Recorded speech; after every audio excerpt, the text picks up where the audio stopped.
کہانی کا نام ہے چالاک کسان، اور یہ کہانی آپ کے لیے لکھی ہے عشرت امیر صاحبہ نے۔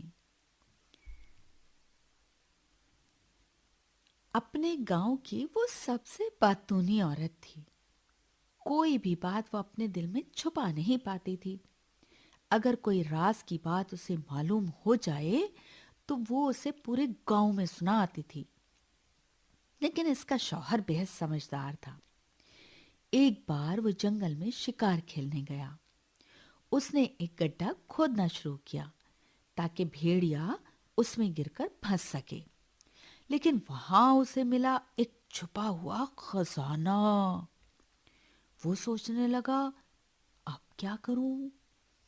اس خزانے کی بات جیسے ہی میری بیوی کو معلوم ہوگی وہ تو سارے گاؤں میں کہہ دے گی۔ اس طرح زمین